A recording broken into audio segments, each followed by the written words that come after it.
on to business action and information. We're going to start off with enrollment projection presentation. Dr. Dade, any intros on this? Ms. Prince is going to tee us up. All right, Ms. Prince. Good evening, members of the board. Thank you for this opportunity to present this evening. Tonight, we're sharing our annual enrollment overview and projections as we prepare for the FY27 budget process. This presentation provides the latest data on where our student enrollment stands, trends, and what we should anticipate over the next year. To begin, it's important to understand how enrollment projections work. These are informed estimates of our future student population based on current trends, demographic data, housing development, and previous enrollment patterns. We always note that the more specific the area or the further out we look, the greater the uncertainty in this process.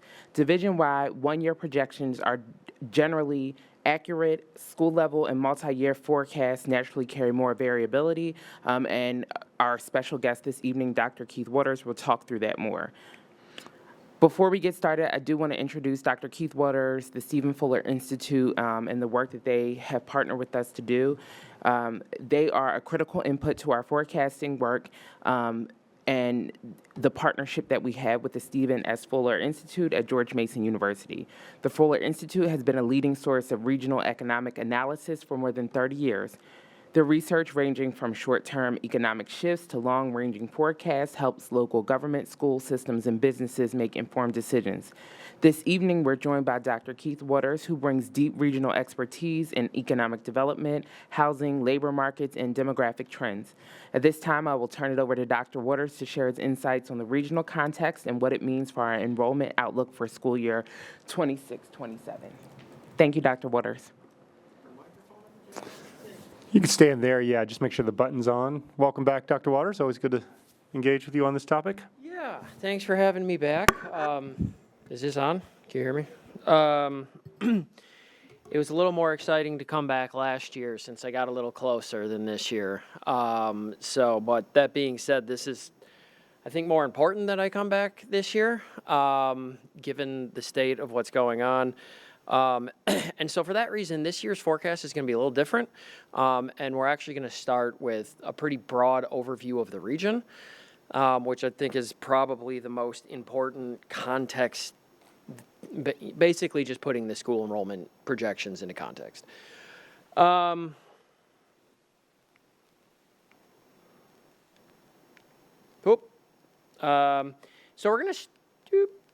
we're going to start by looking back, and then we'll look forward, okay? Because I think actually it's really important for us to have a level understanding, or at least I can share with you my understanding of what's happening in the region. And so for this region, I'm going to start with saying this is where I think we are, and this is why I think we're headed where we are. And so it'll take a little bit. So just prepare yourself, and it's not all super positive. Looking at neighboring jurisdictions, Arlington County, they were 809 students below their forecast. They actually lost students between September 2024 and September 2025. Fairfax County was down more than 4,000 students, and specifically they noted immigration policy as a potential reason for the loss of students. Montgomery County, north of the Potomac Ocean, is down 2,600 students between 2024 and 2025. They also noted that international enrollments were down sharply, and they predict 6,000 student loss over the next 6 years. They reached a peak of 165,000 in 2019, and they project that this will go down to about 150,000 students in the coming years. So last year I had predicted we would end up at 2,873. We came in at 2,712, so I missed by about 150 students, and we will discuss moving. So one, we actually had an increase in student enrollment in Falls Church between last year and this year. It was up 11 students. But that being said, there seems to be air coming out of the entire region's economy.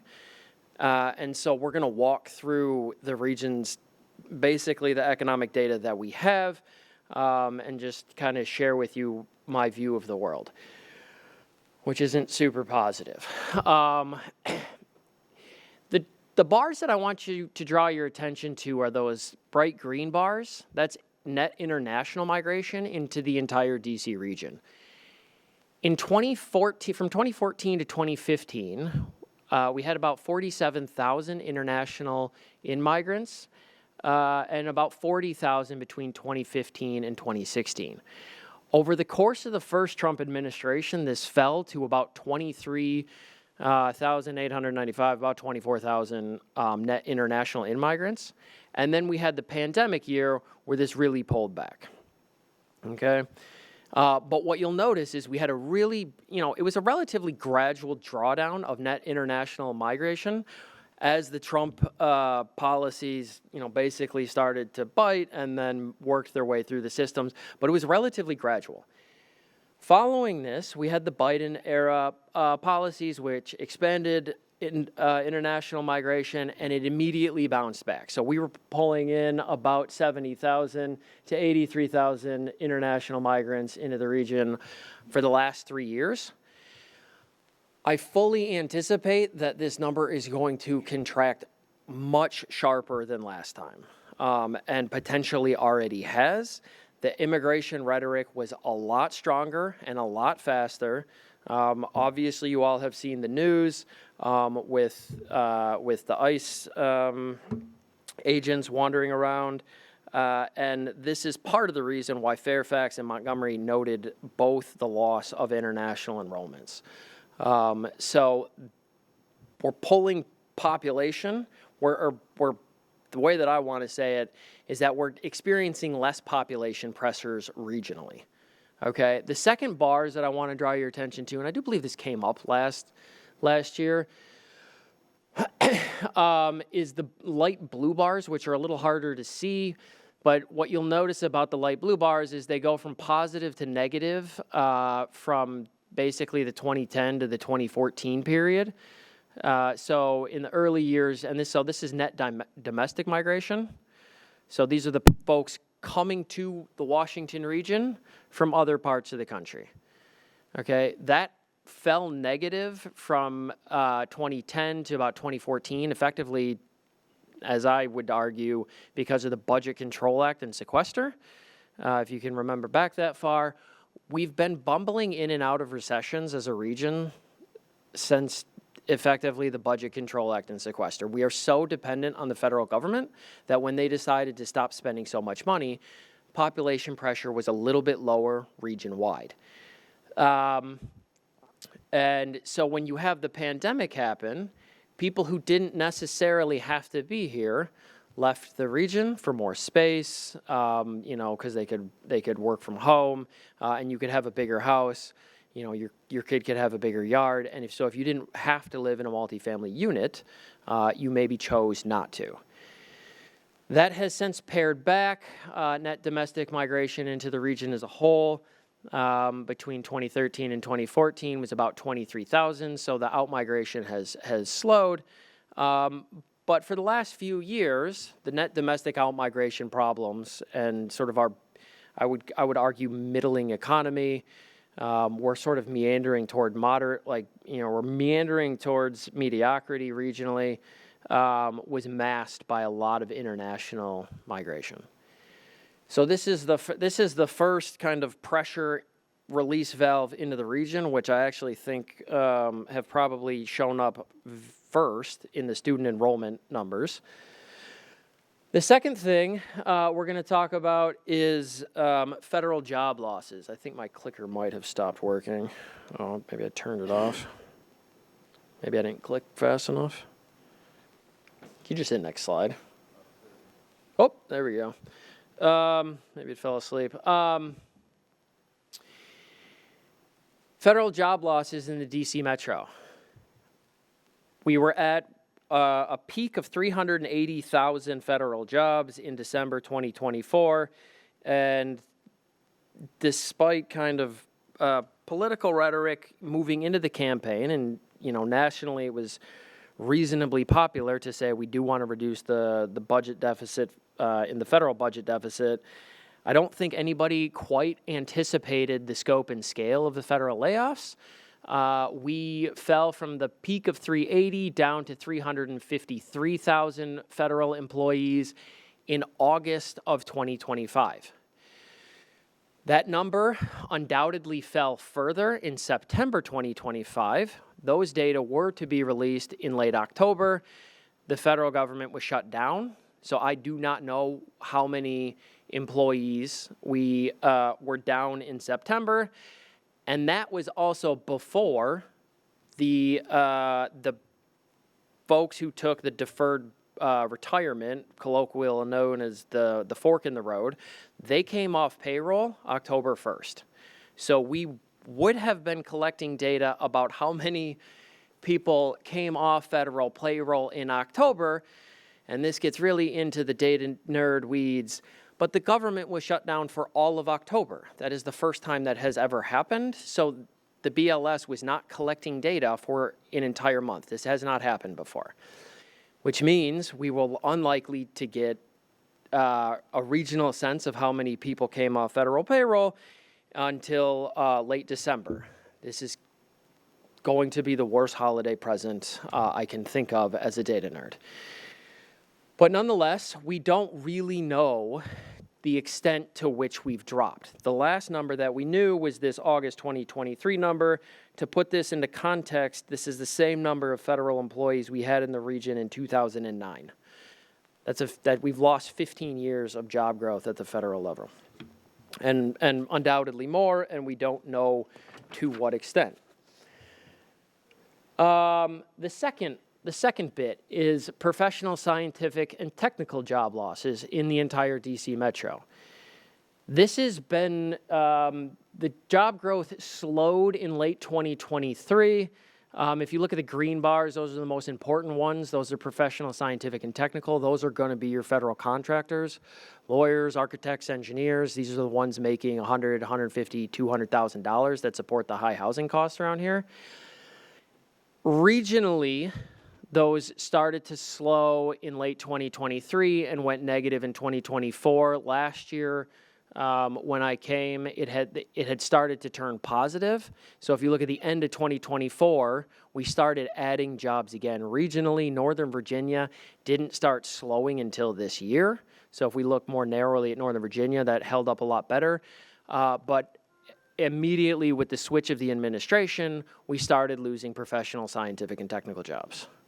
Okay, so 3 of the major reasons to be in the area, which are kind of this cosmopolitan area for a federal job or a federal contracting job, are no longer a wind at our back. They're quickly become a headwind.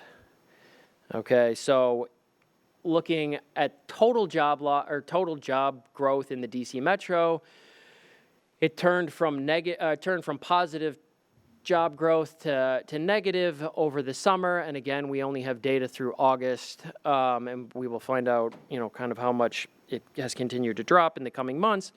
But broadly, the point is that the whole region's economy has effectively stalled and is likely contracting. To what extent this is happening, it's pretty unclear. The best data that we have, the most, I would say, robust, consistent, and timely, are going to be housing data. And all of the housing data that I'm looking at are showing a softening of the region's housing market. So if we look at for sale inventory in Falls Church, this is end of month inventory. This is like if you're perusing Zillow. On the last day of the month, this is how many options that you would have. There were 4 options for townhomes, 9 options for detached, and then 34 for condos.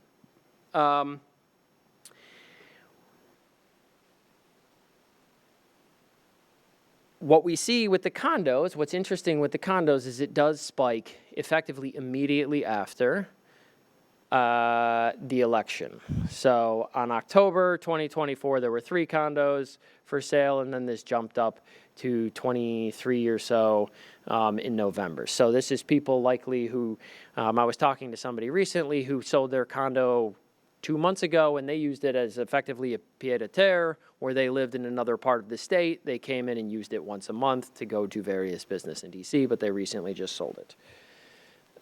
So we are seeing inventory building, which is to say things are sitting on the market a little longer.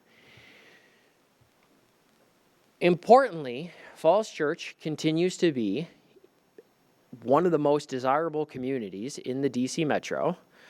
And I am not pandering to the crowd. I know there's people from City Council here as well, in large part because of how good the school system is. And people pay extra to live in Falls Church. The housing prices have continued to hold up.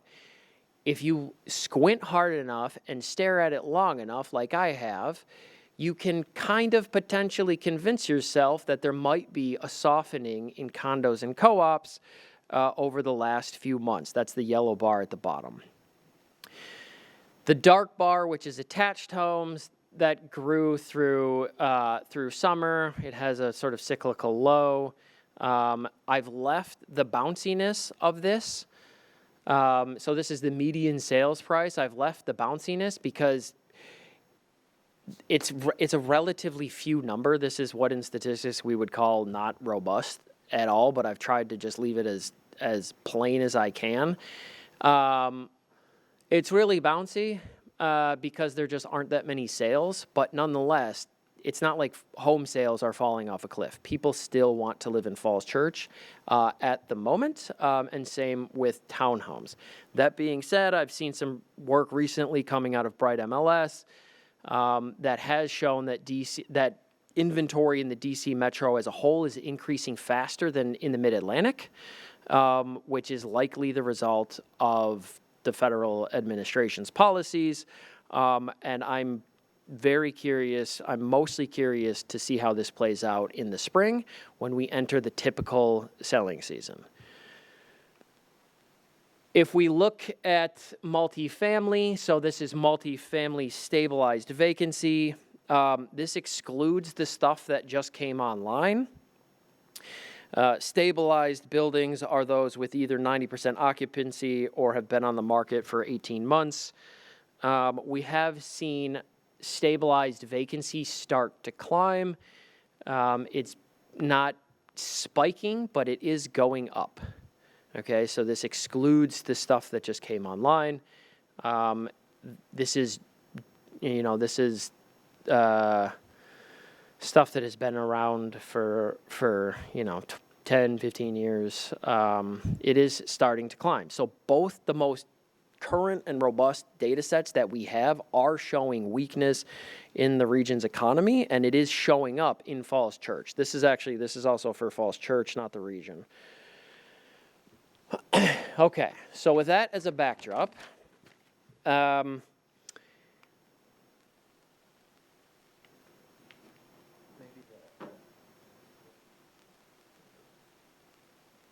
just falls asleep, I guess. I have a tendency to drone, so I think I'm putting it to sleep. What I will say, if we look back over a really long period of time, enrollment in Falls Church has generally gone one way. It's like the stock market. If you stare at, if you stare at a day, there's always going to be variations, but when you look at it historically, it's been pretty steady growth, going back to 1985. So over a 40-year period, just generally has continued to rise. Like I said, it's a very desirable place to live. It got a little, maybe potentially overcrowded. We can discuss that in the 2015, 2018 period. Post-COVID had a little bit of a dip, but then bounced back and was effectively flat between last year and this year, up just a touch.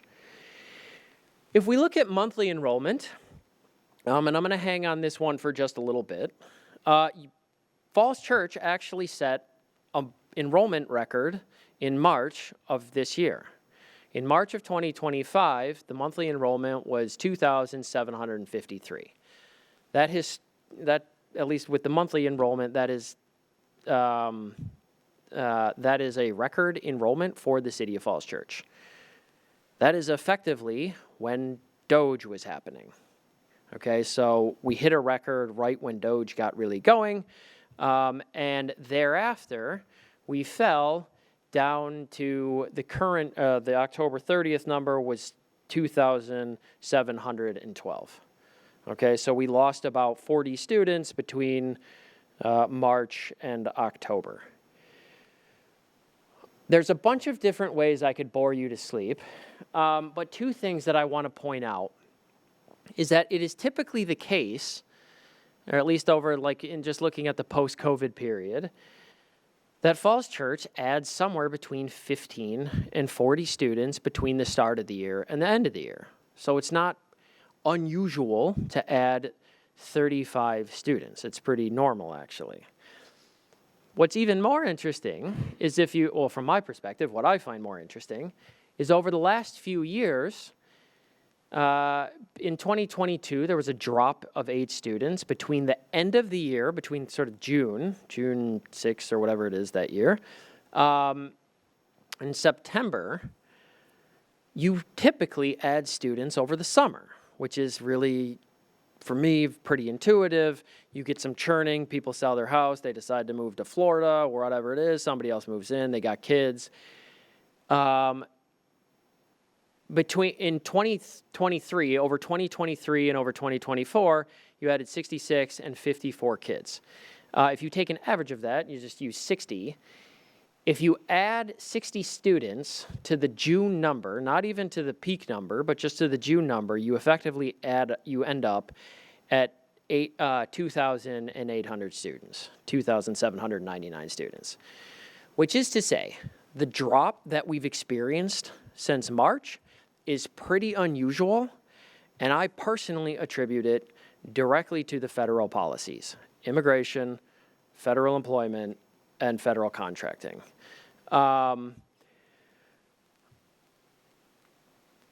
the one other thing I want to say, and you guys can take this however you would like, is that the March number, the March 2025 number is effectively Weldon Cooper's projection last year. So we had already hit Weldon Cooper's projection for the start of this year in March. My projection was 2837, and so I came in below that, obviously, or I came in above this, but I was only off by 7, we'll call it 75 kids. If we had even just continued on the trend and not, effectively just like ignored the buildings that came online over the last year. Okay, so that's that. Just trying to give you my sense of why I missed. That's my best explanation for you all. Looking forward.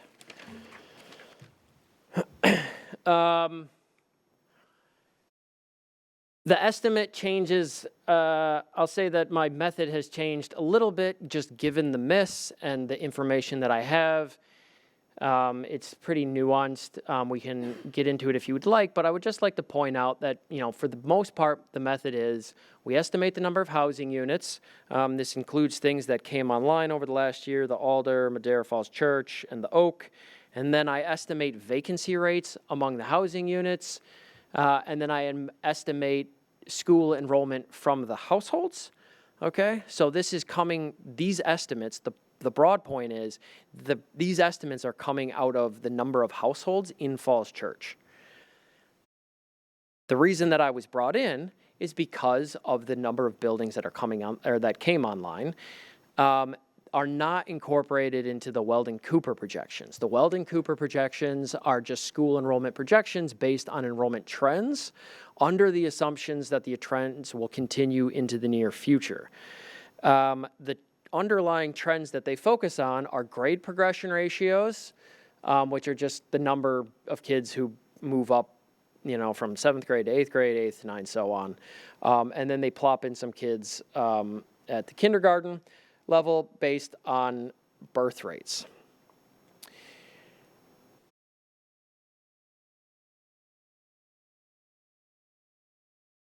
I think these are fine. They were closer than mine this year. My personal opinion is that Falls Church is a relatively small community housed within a much larger region. International migration and the churning is going to make a lot more of a difference than birth rates in Falls Church.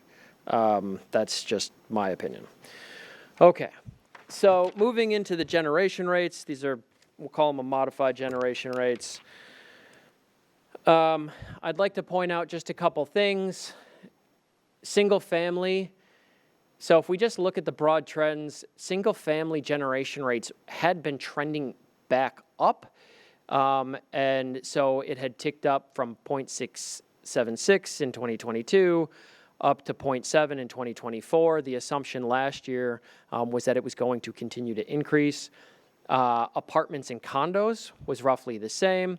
With the increase, you see the increase in that generation rate from 0.178 up to 0.202.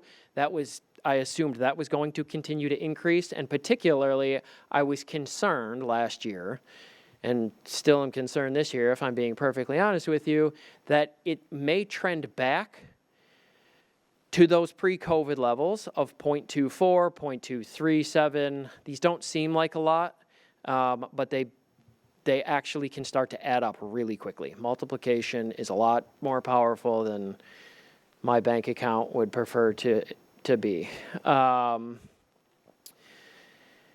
Townhomes have stayed relatively stable between 2024 and 2025, so there wasn't a ton of excitement in the townhomes.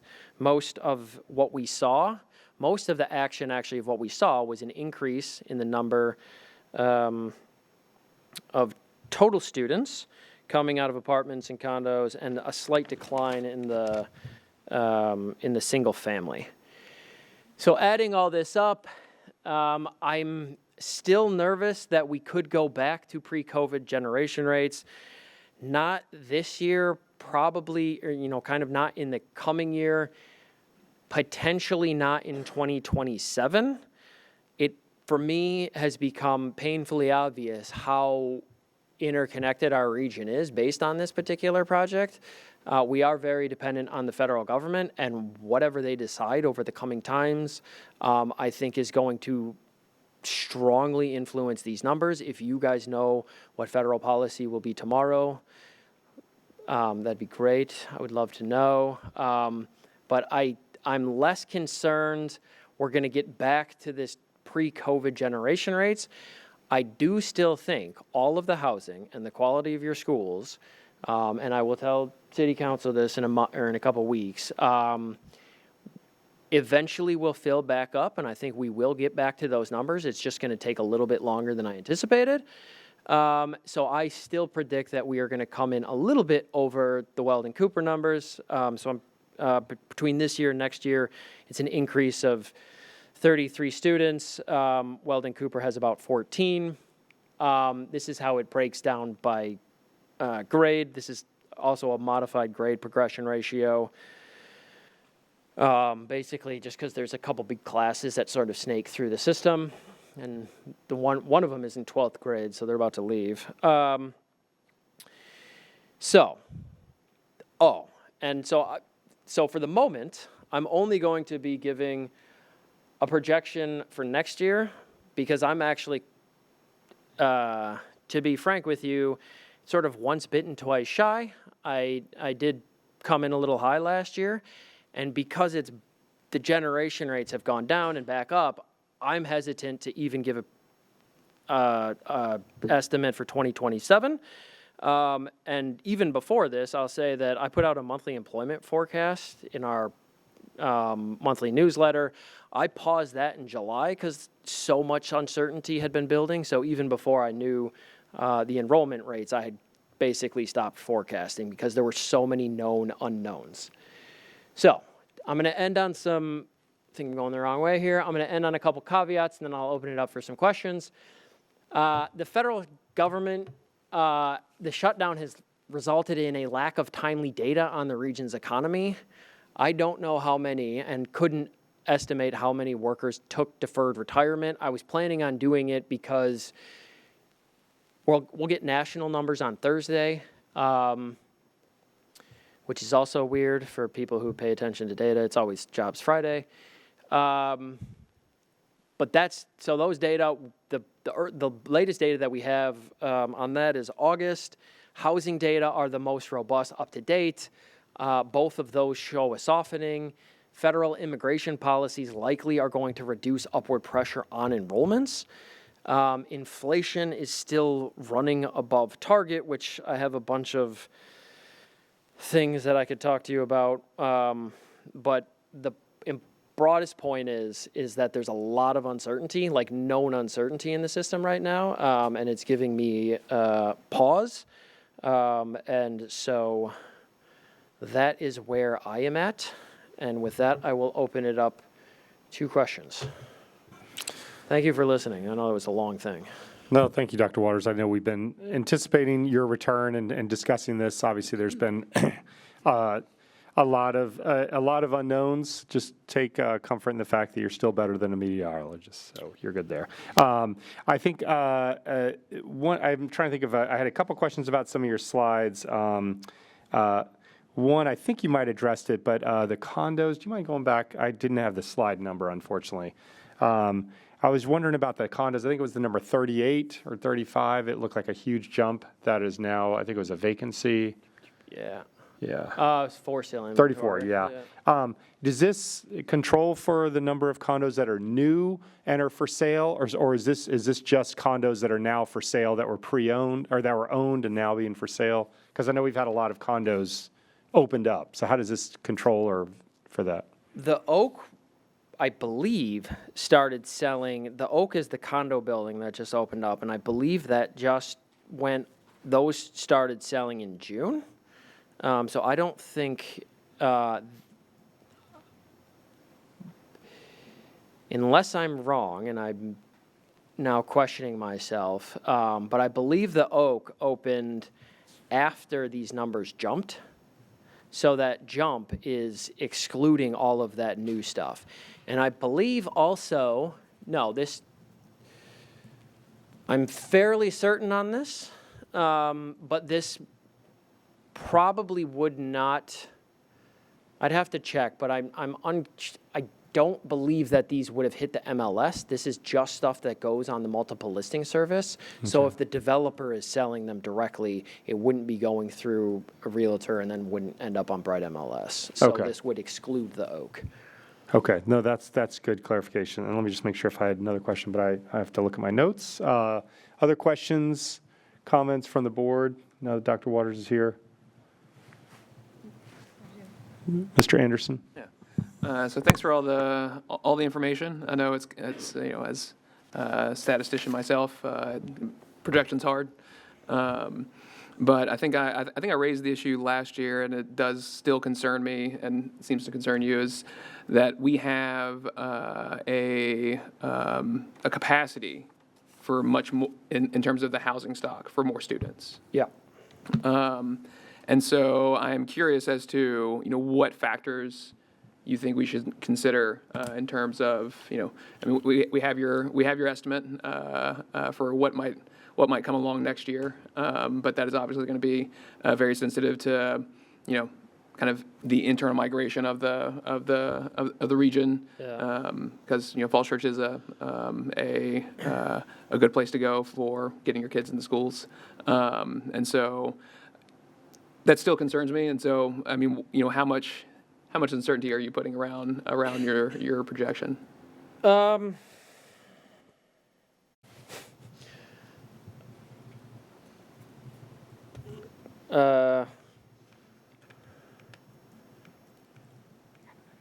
want to give you two answers. The first answer is 2,745.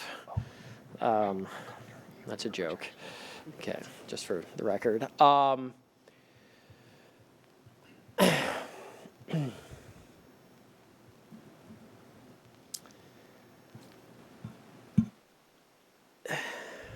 mean, I think that it's the same as last year, and I think this year it's a little more balanced. Last year, I was concerned more about upside surprises, which is why I came in so much higher, is because I was concerned that we were going to return to this.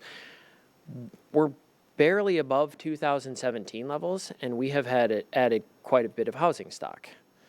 It's really not hard to get back to really high numbers. It takes like almost restraint to stay low. Most of the churning is going to be in the apartment buildings. I still think there could be an upside risk. I kind of doubt there's going to be a downside risk. So the actual serious answer is, I would say plus or minus 45 students through the end of the year. Or I'm sorry, not plus or minus 45 students, maybe not even 45. I would say on the upside, and I hesitate to do this, but just try to give you a sense. I feel like it could go, I feel like the Weldon Cooper is a nice bottom, and it could go, I could comfortably say it would potentially hit like 280 by next year. The year after that, which is to say there's a little bit more asymmetry on the upside. I think we've potentially hit peak Doge. Congress is probably going to act a little bit more sort of nuanced over the next year because they're going to start running for election. So I think we've gone through most of the turmoil. Now we just have to let it play out. And the reason I bring that up is if there is churning in the housing market, if we do see for sale inventory and closed listings this spring start to tick up, I could see this going a number of ways. One, it could be the case that Falls Church is nice enough and expensive enough that it is more, it's wealthier people potentially without kids or with fewer kids who buy the homes here.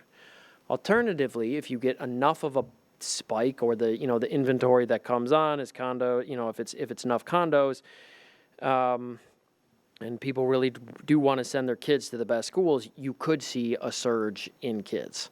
So this is why I'm really hesitant to even do 2026, let alone out further. If that gives you, it's a pretty long-winded answer to say there's slightly more upside, but plus or minus 30, yeah. Okay, yeah. And another question, I know that, Falls Church is small, and so we don't have, detailed annual data on demographics and whatnot, but I am curious as, kind of the data that you have, is there, kind of a change in demographics of the surrounding region, kind of the age at which, people are having kids, the age that they're, just kind of are there more, say, single households, maybe dual income, no kids. I'm just curious as to whether if there's anything in the data there that we can say, oh, there might have been some demographic transition occurring. So the short answer is yes. I just finished a housing study for Arlington, which is probably the most comparable jurisdiction to Falls Church. They have seen a rise in single family households, so just one person living in it, often with no kids. So we have seen a rise in both sort of the dual income, no kids, also a rise in the single population.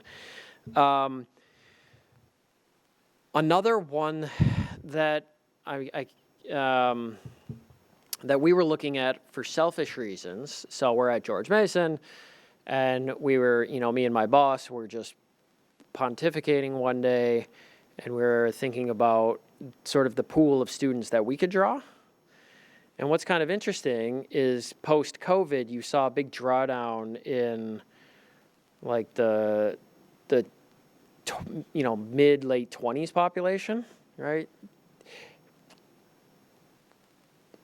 And so, for our purposes, we were like, well, these are typically the students who come and get a master's degree in their late 20s, early 30s. Those are also the people who have kids. So both of those would suggest fewer kids. And I had a third thing, but I've since forgotten it. So there are some demographic shifts away from childbearing age families in the DC metro as a whole, just because it's so expensive to live here. People with kids know how exhausting it is to try to make it to daycare and then get home, and then, you know, and then your kid is screaming at you because you cut its banana in half, or, you know, I don't know. I suspect some of you have had children. Anyway. Yep. Sorry to end with the banana. Ms. Silverman. Thank you for this presentation. I was really looking forward to it, just to kind of see why we missed the mark. And then thank you for acknowledging that and just kind of trying to give your best predictions for the future. Yeah. But my basic takeaway from tonight's presentation is a year ago, you could never have predicted any of this because there were things that have occurred in the past year that we just didn't know about. And so I'm going to also then, hearing what you've said, we also can't predict the next year really based on, because we don't really know if some of these things are going to pop up again or not. I understand election year and all that, but we still just don't really know some of these possibilities of what could happen here that may be happening in Chicago or other cities across Yeah. the country. I think that's fair. I would say, given that we don't have a federal election, I'm less concerned we're going to have surprises, but we always have somehow, like, the last year has just been surprise after surprise. So you've done your best to make a prediction, but with 10 unknowns. So Like I'll I said, take that I was position. less excited to come back this year than I was last year because I did miss, and so part of this is convincing me to stop forecasting enrollment for Falls Church, but no, I'm just... Well, I mean, all of this was not based on your work. This is, so many external factors. And that's, I guess, my point again. There's so many external factors that you can't determine today. And so we can take your analysis as it is, but just knowing there's a ton of external factors that are out of our control. That is the primary reason of incorporating so many caveats at the end, of just trying to highlight there are a lot of unknowns. Right, Yes. okay. Yeah. Thank Mr. you for Bo- your work on this.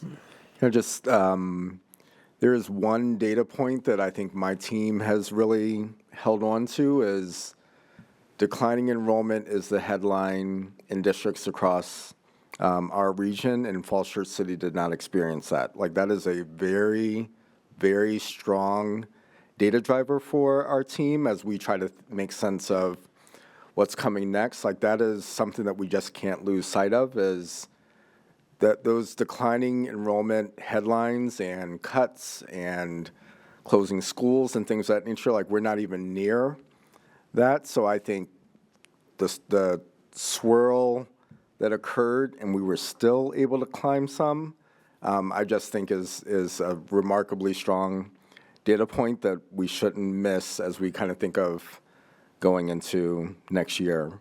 Again, hard to predict, but we're really holding on to that data point as something that is what we're using as we think of projections for next year. And to Dr. Dade's point, and kind of going back to Ms. Silverman's comment, and I told the Falls Church Chamber of Commerce this. I come to Falls Church a lot. I told Letty this, I believe Mayor Hardy this, at a housing event in the fall. Northern Virginia is different than suburban Maryland in the district. Okay, Northern Virginia, particularly the contractors, and I'm not going to give you a number because I don't have it memorized off the top of my head. Northern Virginia is much more heavily weighted in federal contracting dollars towards DOD than the life sciences as compared to like Montgomery County.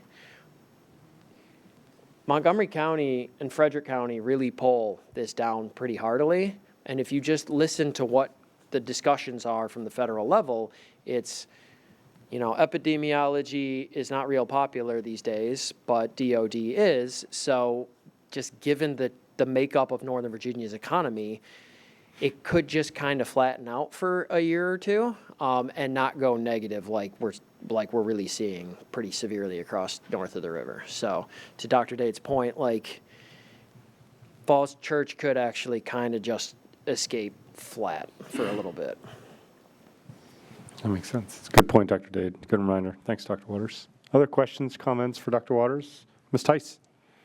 Great. Thank you so much. And definitely, don't beat yourself up over missing the mark. There's so many unknowns. And also, you don't have to apologize for droning. I'm such a nerd. I was like completely glued the whole time. So thank you.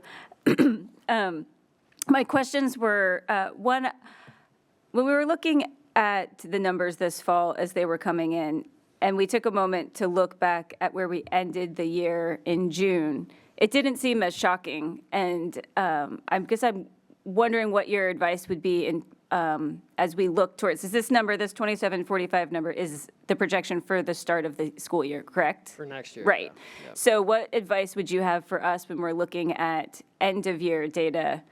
I guess my point is, we should have maybe realized in June we weren't going to have a ginormous climb because our numbers were not as high as projected in June. Right, yeah. So we should have maybe seen it coming a little earlier than we did, that we weren't going to meet that mark and have a ginormous jump in the summer. So what would your advice be for us in the spring as we're ending our budget cycle and looking towards planning for next year on the likelihood of us meeting this number? I mean, I think you'll have a pretty good idea by March. This is why I spent so much time on this, is like, you had about 40 kids, and this is from the start of the year to the end of the year, and then potentially another 50 over summer. This number, I'm kind of like, it's. I mean, this is a little bit more based on the monthly stuff.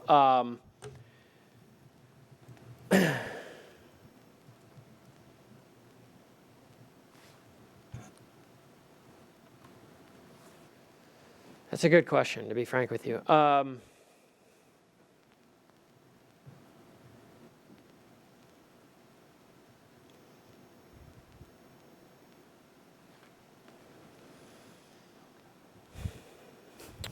I would probably look. I would probably look at the force. Probably go back to the housing data. If we're seeing still weakening, if you're seeing wherever you're at in March, April, May, as those numbers come in, if we compare them up with the housing data and say the housing market has stopped weakening, then we can be a little bit more sure about it being flat. So I would kind of just look to see where year-over-year price changes are, how much inventory is building, vacancy rates, and I'd be happy to send Alicia and Dr. Dade those numbers for you all. But I would just look to see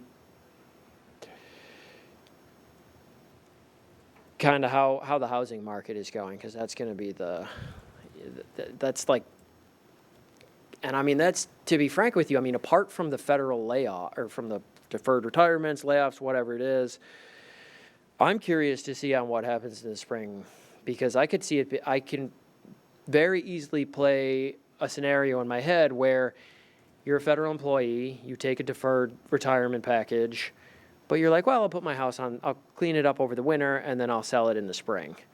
Very curious to see what this spring selling season looks like. Mm-hmm. And because we have zero data, I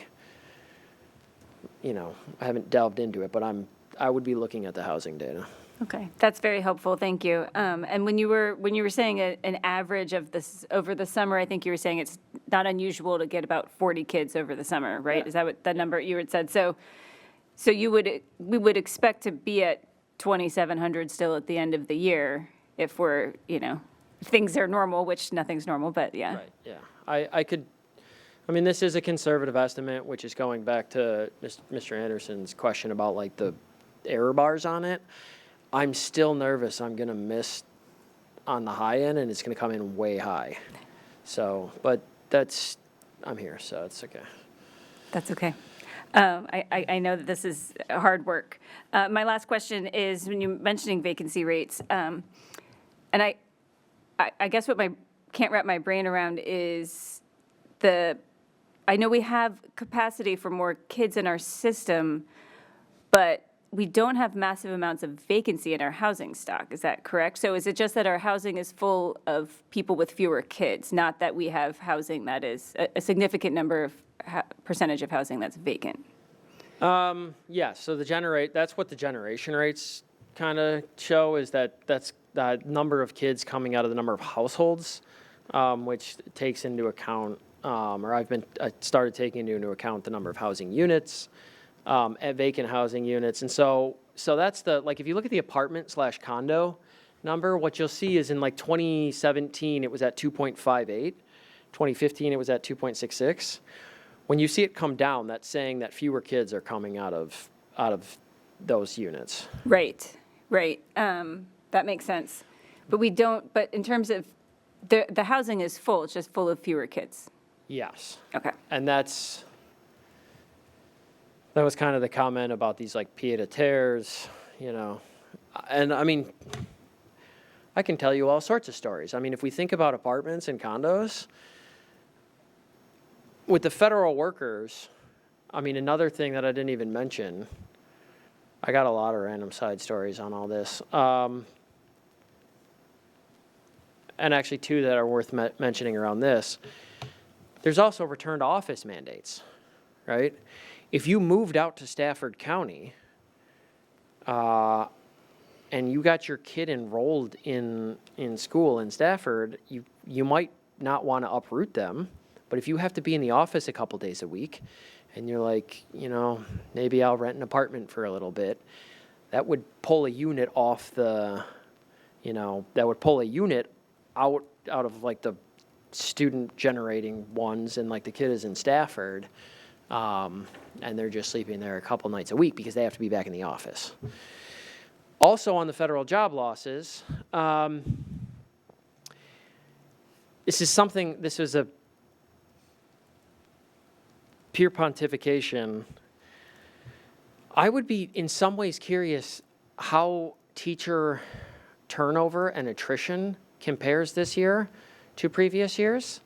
Because if this year you have, it could be the scenario where you have a household with one federal employee and one teacher, or one federal contractor and one teacher. Well, if the federal employee or contractor loses their job, they may not decide to stay here on a teacher's salary, so they may leave.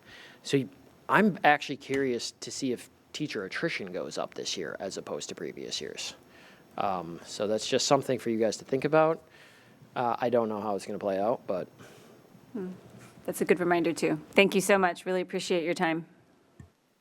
Any other comments or questions for Dr. Waters? Is that Ms. Henderson? I have a clarifying question following one Ms. Tice had asked back on that generation data page. And I know you gave us more data specifically for our housing buildings or our apartment buildings.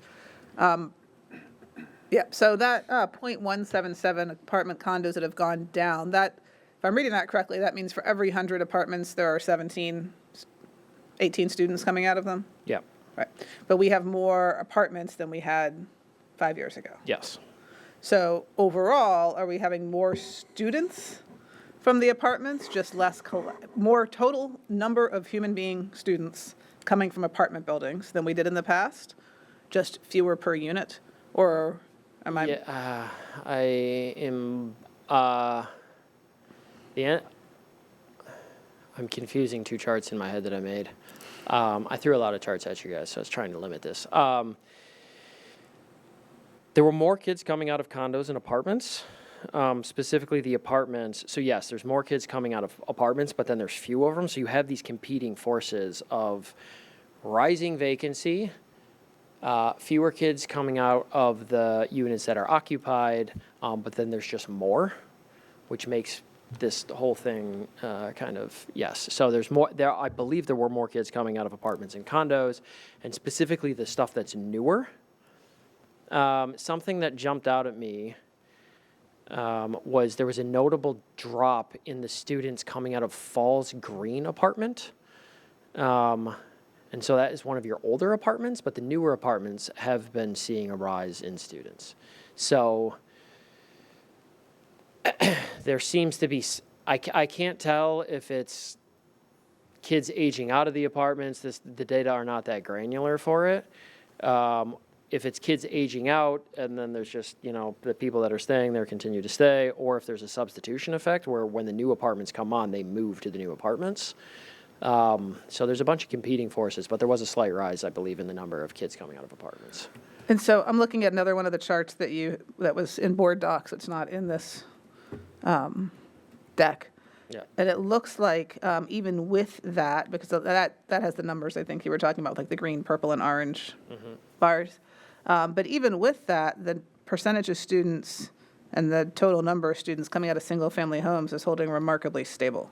Right? It's not significantly shifting the It proportion. dropped by 30. That was the one that. 30 people, not 30 points. 30 students, yeah, 30 students, yeah. So single family, that's a pretty large drop this year in the number of kids getting pulled out of single family, which, and this is pure pontification, leads me to believe that it is international students who their parents might, and this is pure pontification, might have been like, well, let's go to Europe for a year and see how things shake out, so.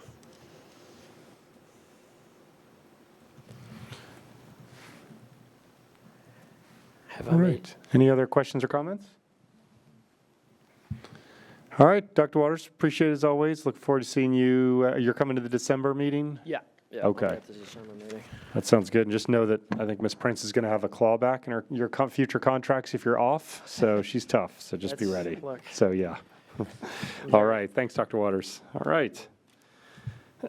All right. Good presentation. I know that's on the minds of many of us. But yeah, I think to Dr. Date, I think had a great point about probably the main data point we got to keep in mind is about given all the enrollment drops around the area. I think it's impressive that Falls Church City continues to have its schools lead the way in terms of having people come here, especially given our international change in population, which is probably very stagnant, and we still have the same numbers. So that's a good, thanks, Dr. Dave, for that reminder.